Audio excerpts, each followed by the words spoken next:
When you own a minivan, there's no question you're rewarded with space, but does that make it dog-friendly? Now lately, I've been harassed by a handful of individuals telling me I should buy a minivan. They claim it's the perfect fit for me, or should I say, perfect fit. So today, this 2021 Toyota Sienna will go through some rigorous lab testing to see if it truly is lab approved. So let's start with the obvious, seating and space. This Platinum trim is a 7-seater. It comes standard with these captain's chairs in the middle, which is lovely, and 3 additional seats in that 3rd row. So purely speaking, from a dog, if they like to ride on a seat, well, they will definitely have plenty of options in here. So that's a big check for Abby. But say you have a dog like Andie who must ride in a bed. Well, that's where things get a little bit more interesting. So usually in a CUV or an SUV, I can fold down one of the back seats and there's some sort of flat space for Andie's bed. In here, this rear, it's a bit different. Now for starters, the 3rd row, it collapses very easily. You just pull on the handle and it collapses right into that open floor space. But pay attention because it doesn't quite click into place.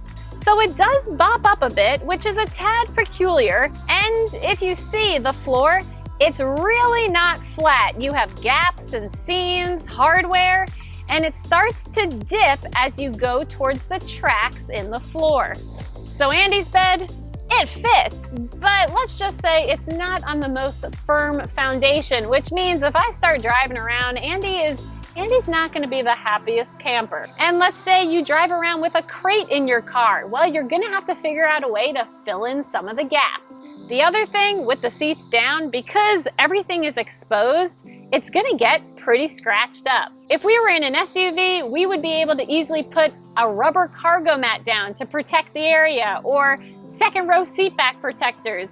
In here, there isn't anything. So I think an accessory piece that you could make to attach on top of the seats to not only protect the seats, but to create a flat, hard surface. That way, you could put a dog bed back here, a crate, and not have to worry about things sliding down or sloshing all over the place. Now that is not a dig on Toyota. If you were to go into a Honda Odyssey, a Chrysler Pacifica, you're gonna run into the same issue. So I think an accessory piece like that really could go a long way, but since that's not an option just yet, I came up with a solution. Look at the range of these captain's chairs. They slide back so far, leaving the middle of the van with a very large and mostly flat floor area. So voila! I decided to put the dogs up here, and it's worked out pretty good. Now one might ask, why not just remove the 2nd row seats? It's because the captain's chairs are not easily removed. You'd need to have tools and know how to disconnect the cables, which I actually found a bit surprising because I was banking on getting an upper body workout taking these seats out, but at least I managed to find some other ways to do so. If you're really banking on a minivan that can be completely void of the seats, let's say you're moving a kid into college, well, you might either have to look elsewhere or get your tools out. Although, when the seat slides all the way forward and this bottom flips up, you still get a lot of space. And I have to say, these captain's chairs, they rival luxury territory. They're heated, super comfortable, double armrests, and they're supposed to have something else in this particular trim level, which I'll touch on in a little bit. And Toyota calls them super long slide 2nd row captain's chairs because they can slide 25 inches, leaving you lots of legroom, and you can access the 3rd row very easily by sliding them forward or just leaving them in place and going straight through the center aisle. And because the dogs have mostly been riding around in the center area, I've been using the side door as a point of exit and entry, and it has worked like a dream. Being that it's so low to the ground, it's more like a step rather than a drop-off, which is totally ideal and really great for senior dogs. In fact, even most of the SUVs that we've lab tested with air suspension, if I were to pull up to a curb and drop it, they don't go nearly as low as this. Now, when it comes to opening and closing the side doors, you actually have a few options. The most interesting one being right here along this black trim, because you have a kick sensor. It's just a quick kick. If you leave your foot under it too long, you'll think it doesn't work. It actually works really good. My only suggestion is at nighttime, it would be nice, especially in the platinum trim, if there was some sort of puddle lighting illumination, because you can't see where you need to kick.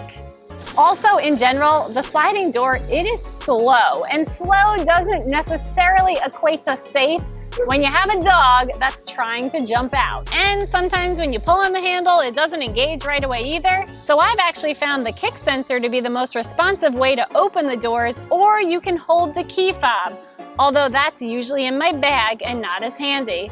Now, onto our next lab-tested item, climate control. This Sienna has a 4-zone climate, which means the driver and passenger can have their own controls, as well as back here, Abby's seat and my seat can have their own temperature too. So when you first get in, if you drop everything to low, jack up the fan speed, the ambient temperature in here, it cools down really fast, which is pretty incredible considering the amount of cubic footage in here. However, there are no side-mounted vents or vents coming out from the back of the center console, which is a little bit of a bummer because if there were vents right here in the center, Abby could rest her face right next to it, which she loves, but at least you have 4 ceiling vents. And to block some of that additional sun, you have the sunshades on the sliding doors and those little windows in the rear, along with privacy glass. And although it's a bit hot right now to ride around with the windows down, it is nice to know that these big windows in the sliding doors go down almost all the way. So we touched on space, big check for that, but we haven't yet discussed the storage compartments, and there are a lot right here in the center. This design is what Toyota calls the bridge console. It's ergonomically positioned, so you have an armrest when you're driving along with your passenger, and there's ample storage on, in, and under this bridge. Plus the door compartments and a ton of cup holders, 18 to be exact. And I also want to point out the big bin in the rear when the third row is not stowed under the floor.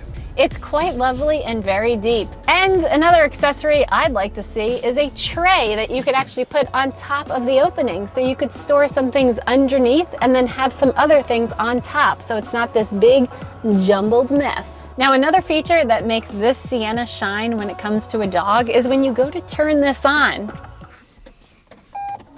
because it's silent. Then you go to take it for a drive.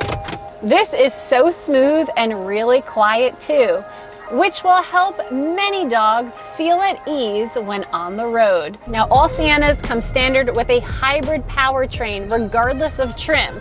Now, the actual power is not going to blow your socks off, 243 horsepower, but this has a combined estimated 33 miles per gallon. And when this got dropped off on a full tank, it had a range of over 510 miles. There are 2 electric motors working concurrently with a 2.5-liter 4-cylinder engine in here. Now, the hybrid battery pack charges on its own, so you don't ever have to worry about plugging it in or running out of a charge. Now, you may not have the same EV range as, let's say, the Chrysler Pacifica hybrid, which is a plug-in, but similar to the Highlander hybrid that we lab tested, you never really have to think about it, it just works. You have 3 main drive modes, Eco, Normal, Sport. Yes, you feel a little bit more of a peppiness with Sport, but really, regardless of the mode, the important thing is it's smooth, it's easy to drive, and truthfully, it really doesn't feel like I have a super long rear attached to me. Half the time, I kind of forget that I'm even driving a van until I look in my mirror and I realize, whoa, I'm carrying quite the load back there.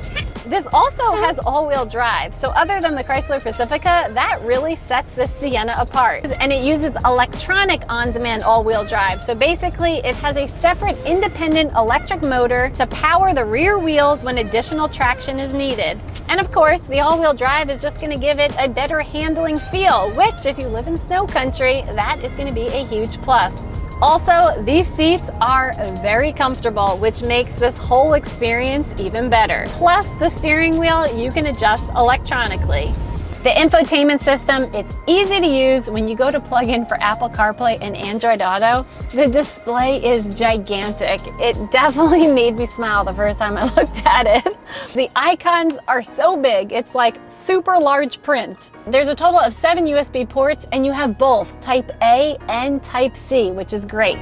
A wireless charger up front, although you do have to plug in for Android Auto and Apple CarPlay. I wish you had both Type A and C right next to that. That would be nice.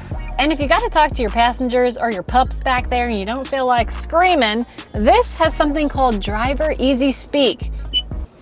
Hello? Can you hear me? Can you hear me? It's a PA system so you can talk to your folks in the back. And to make a quick shortcut so you don't have to go through a ton of menus, you go to Menu, Setup, Custom Home Screen. What information would you like to display? Driver Easy Speak, please. Press the home button and there you go right there. There's also a rear entertainment system in this trim level that drops down from the ceiling and you can easily share your screen using Miracast. And with an Android phone such as the ROG Phone 3, it took seconds to connect. Whereas with the iPhone, it was taking a bit too long and I think I was gonna have to download an additional app. And you could also switch this to be a digital rear view mirror. So between that, the bird's eye camera view, the curb view, it's quite easy to see what's around you. And ultimately give you that peace of mind, which I have to say, maneuvering this thing, parking, turning, it is so easy. So if you've never driven a van, don't be intimidated by the size. So final thoughts on the 2021 Toyota Sienna. It is so easy, smooth to drive, and it has tremendous range. And the fact that you can get this with all-wheel drive really sets it apart. Furthermore, the seats are so comfortable in here, and simply, it's just got a ton of features that will make life easy. Whether it's the low loading height, the ease of adjusting the rear ventilation from up front, or the abundance of space. Now, as you saw at the beginning of this video, I was making pancakes powered by this minivan because this has a 1500 watt inverter with a 120 volt AC outlet. There's a button to the left of the steering wheel, just push to turn on, and now you're ready to give IHOP a run for their money. And there's actually two, one in the rear and one in the center. And Toyota designed it for small appliances, whether you go camping or tailgating. Now originally, in the Platinum trim, there were plans to have a refrigerator box and a vacuum in the center of this vehicle. But because Shop Vac closed, the vacuums are no longer available, which is a huge bummer. And because the refrigerator unit was tied into that, that's why those two features aren't in here. Now, the other thing that's not in the Platinum all-wheel drive version, but comes standard in the Platinum front-wheel drive version, are the ottomans that extend from the captain's chairs for added comfort. I wish you could get this in the all-wheel drive version because Abby would have definitely benefited from the extra length. And all-wheel drive in the Northeast is pretty important. For reference, my neighbor who drives a Honda Odyssey, front-wheel drive, gets stuck in the snow all the time in the winter. So, is the Toyota Sienna lab approved? Well, it's complicated. If it were up to Abby, it would definitely be approved. I think she'd be comfortable in anything, but I'm still not convinced it's the best choice for Andie, the floor being the biggest attraction. If we could add that accessory I mentioned to make it fully flat and firm without cracks and gaps, it would be a lot better. And while I managed to get the dogs comfortable in the middle, once we started driving around, I noticed Andie didn't seem 100% comfortable. She's definitely a creature of habit and much prefers to ride in the rear. Thanks so much for watching. Make sure you subscribe for more content and follow us on Instagram. Until next time, bye! Where are we gonna put you? Well, you're taller, so you're gonna go right up there. That's pretty good. Oh, little Mark. There you go. All right, we'll make you a little bit taller. Oh! I'm sorry, Mark! Ugh, he's okay. There we go. We're good. Whew, close call. You right over there, buddy?